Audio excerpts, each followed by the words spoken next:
The American accent is probably one of the most recognizable accents in the world. But like all countries, we have many dialects and accents within our country. So today, we're going to rank the most distinct accents in America from 10 to 1. So, without further ado, let's get into it. Have you ever seen anything more beautiful than the sun setting on the Mississippi River? It's like a living piece of art. Slurred consonants and slightly stressed vowels. It's Southern, but with a different twang. You can hear the difference from the rest of the South, or what I would consider a traditional Southern accent for most parts of North Carolina, Virginia, or South Carolina, or even a deep Southern accent from the likes of Alabama, Mississippi, or Georgia.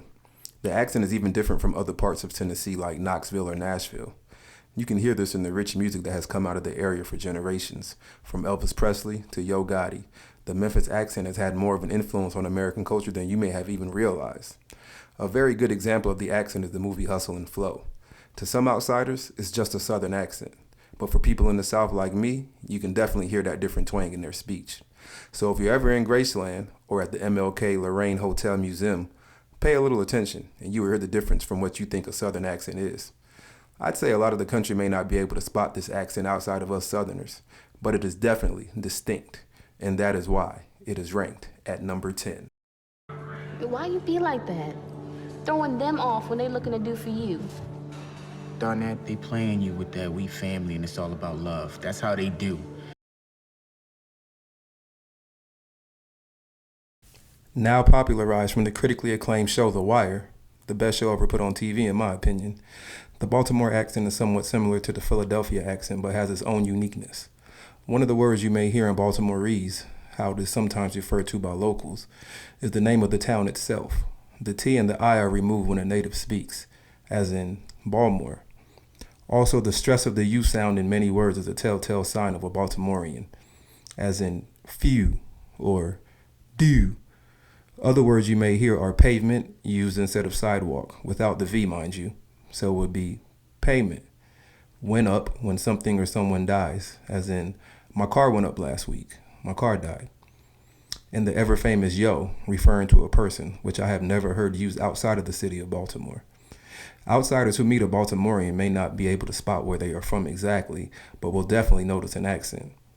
More outsiders may be able to spot it these days since The Wire was so popular, but I don't think it's a dead giveaway accent just yet. But it is definitely distinct, and that is why it is coming in at number 9.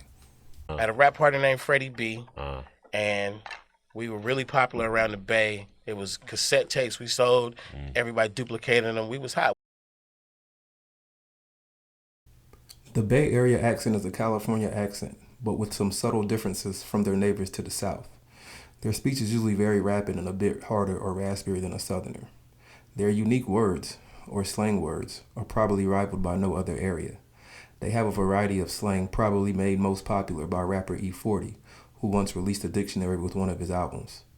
The letter T between vowels usually sounds like a D, so photo instead of photo. The letter S often sounds like a Z, as in, I told you so. The best way I can describe it is slightly raspy. I've definitely met people from the Bay and immediately spotted that they were from the Bay, but I'm a person who likes geography, so I'll look for things like that. The best way I can describe their slang is to quote my friend in college who was from Richmond, California, who once told me, I had some Zoys in the room, we were perking, chopping it up, won't, but I had to skate because I knew I had to meet you at 7. And in response, I just said, what? Mind you, I'm a young kid from the South who only heard people talk like that in music and movies. And we all know the term hella. Now, I know a lot of people on the West Coast say this word, but I think it's safe to say it derived and is frequently used in the Bay Area. I'm sure you'll let me know in the comments if you disagree. Now, I could have just put California as a single accent, but I feel the state is so large and vast, I needed to separate it.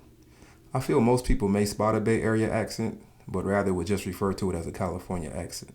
However, it is definitely distinct, and that is why it is coming in at number 8. I'm from North Philly. I'm originally from 7th and Montgomery. Okay. And then we moved all around North, but really just all around North Philly, man. And really just Philly, period. Because once you get to my age and you lived in Philly, you feel like you from all over Philly.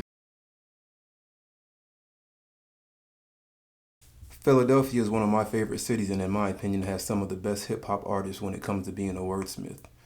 But let's dive into why that voice may sound so appealing to me. They definitely talk a little different up there. The letter R is usually very enunciated in their speech, and it's a very nasal accent that I refer to as the cross between Baltimore and New York. Here you will find words like gas instead of gas, whom instead of home, foon instead of phone, towel instead of towel, roof instead of roof. You will also hear words you don't hear anywhere else in the country, like the ever-popular John and bull. Hey, pass me that John. Oh, that's my young bull. While the accent is very distinct and has been made popular by movies like Rocky and Creed, also in music from the likes of Beanie Siegel to Meek Mill, I feel it is recognized by people on the East Coast more so than the rest of the country, and that is why it is coming in at number 7.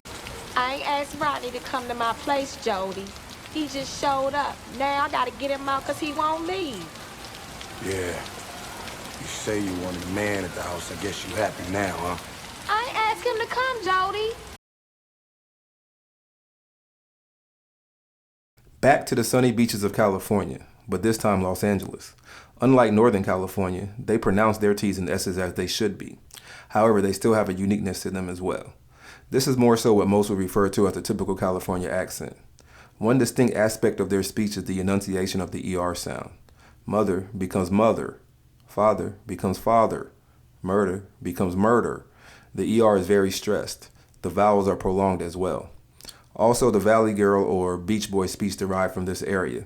Words like gnarly, dude, awesome. Although spoken around the country, I think it's safe to say these words derive from Los Angeles, although some say this is just a stereotype. Many have said the typical TV voice is a California accent, as this is where Hollywood and movies are made. I don't know if I agree with that, but I can see the logic. They are not as raspy as their counterparts to the north. It's more of a smoother, slower speech with prolonged vowels. Another fun fact is that they put the word the, T-H-E, before their highways, as in take the 405 south or take the 5 north to get to my neighborhood. Whereas in the south, we would just say take 85 south to get to me, not the 85 south. California is the largest state, so I feel many could spot an accent from there. But again, I don't believe it is a 100% dead giveaway accent to the majority of the country, and that is why it is coming in at number 6. Gustafson's accountant. Yeah. But we still haven't found Gustafson? Looking. Sorry, didn't copy, Lou. Still missing. We're looking. Copy. And Lundegaard, too? Yeah. Where are you, Margie? Oh, I'm almost back. I'm taking a drive around Moose Lake. Oh, Gary's loudmouth. Yeah, the loudmouth. So the whole state has it, huh? Gustafson and Lundegaard. Yeah, it's over the wire. It's everywhere. They'll find them. Copy.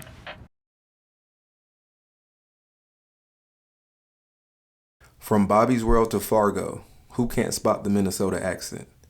Now, Minnesota is the only area on the list that is a state, not a city, as this is the only place on the list that I have never actually been to. So I'm not sure if the accent is stronger in the Twin Cities or in the rural areas. We all have joked with the phrase, don't you know? But that is more of a stereotype than actually spoken. Some people say this accent is a Midwestern accent, but I feel it gets stronger the closer you get to Minnesota. The main gist of the accent is the long O in words like Minnesota, and that's the only time you hear them say soda because they say pop instead. Another attribute of the accent is the long A with words with an AG, as in, I used to read magazines before the internet, or my favorite luxury car is a Jag. While there are musical artists from this area, I wouldn't say Prince or the group Next had the typical Minnesota accent, but we all still know what it sounds like. The show Fargo depicted it very well. I think it's safe to say we would all know exactly where someone sounding like this is from. It is a near-dead giveaway accent, except for the fact that some consider it a Midwest accent and not specifically to Minnesota. And that is why it is coming in at number 5. Hey, listen, but when we get in there, y'all already knew what we gotta do. So we come out and we won't talk. Let's play your position, and then we won't talk. You say you won't eat, show me how much you won't eat. All right.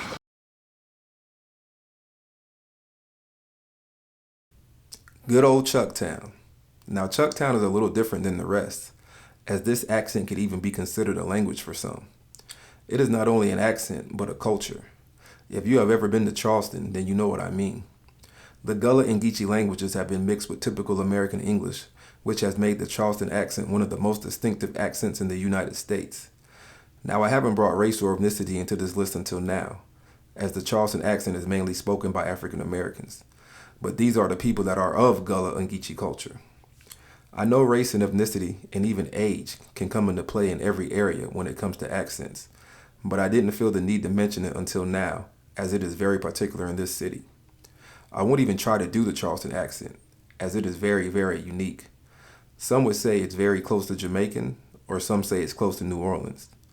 This Creole derived from slaves on the islands of the coast of the South who were isolated from the rest of the country, not to mention deprived of the right to learn to read and write English. Considered as broken English to some, this is more than just broken English. It can be looked at like Jamaican patois, who some say is just broken English as well. To me, it is a mix of English that is heavily African-based, which is why it is a Creole. What is strange is that little is known of this Creole outside of the southern coast. However, the fact that it is not only an accent, but it is a Creole and a language, and once you hear it, it's not something you will ever forget, is the reason why it is coming in at number 4. The only people I trust is God, my family, and my little mama Nettie. You know, I'm in a cold war. There ain't nothing nice out here in these streets, cousin.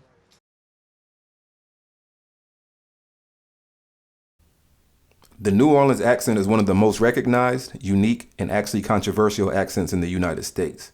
From "you heard me" to "whoa there," the accent is Southern, but definitely with a twist. Like Charleston Geechee, it is a Creole language. It is a mix of French, Spanish, West African, and English. Everyone knows about the Louisiana Purchase and the strong French presence in the area historically. What makes it controversial is the discussion around what is a Cajun accent versus a Creole accent, let alone what makes a person Cajun or Creole. You hear Lil Wayne say, "New Orleans, I'm Creole," but some may beg to differ with that notion. This discussion is mainly had within the state of Louisiana. It is a drawn-out slow speech where several letters are dropped from certain words, like Fourth Ward becomes Folk Ward. You usually have no issue spotting a person from New Orleans once you hear them speak. It is very distinct and unique. While similar to Charleston Geechee, it is more widely known probably because of the plethora of musical artists and movies that have came out of the area over the years versus what has come out of Charleston. And that is why New Orleans is coming in at number 3. I did a good thing, right? Yeah, you did a good thing. You did a good thing for a bad man. I did a good thing for a bad man. I didn't understand that, not at 9 years old. All I knew was a rat was the lowest thing anyone could be in my neighborhood, and I didn't rat. This takes us to New Amsterdam, now known as New York City. Dutch, Irish, German, and Scandinavian immigrants came to the early Dutch/English settlement, and over time have given New York its distinctive sound. What is unique is the use of the letter O, like an AU. For example, boss becomes boss, cross becomes cross. Even words that are already contained in AU become more stressed and nasal. For example, sauce becomes sauce. This accent is always imitated within movies and just in general around the country. New York being the most densely populated large city in the United States, with countless amount of musical artists, actors, and movies based in the area, make it very recognizable. This plus the high cost of living contribute to its popularity. Many New Yorkers move to other states for the affordability. There are probably more people from New York City residing in other states than people from any other state residing in another state. Anywhere you go, you can find a New Yorker. Their speech is usually fast-paced and sharp. While similar to New Jersey and Connecticut, if you met someone from those states, you would probably first ask them if they were from New York City before any other area. And that is why New York City is coming in at number 2. The individual that I spoke to was very evasive. In fact, I identified myself as a police officer with the city of Boston who was investigating a shooting of 2 police officers. The individual then became very defensive, stating to me that he did not want to help the police department. From clam chowder to baked beans, Boston is one of the oldest and most historic cities in the United States. The Boston accent is very distinct. Like New York, there has been a plethora of movies that depict the accent for decades. For people listening in the United States, a description of the accent probably isn't necessary, but I'll still do it. Most of us know about the removal of the R in many words, so park the car becomes park the car. Their speech has very tense vowels and nasal consonants. The letter O becomes an AU, but much sharper than that of New Yorkers. So the word hot becomes hot. The use of a broad A is another distinct aspect of their speech. It almost sounds like an O. So the word math will sound like moth. As Boston and much of New England were originally a British settlement, many researchers believe the origin of the accent is from the south of England, since many settlers of Boston were from that area. Although New York City, New Orleans, and Boston could all arguably be number one, I think Boston trumps the other two because of the sheer sharpness of the accent and its notoriety. And that is why Boston is coming in at number one.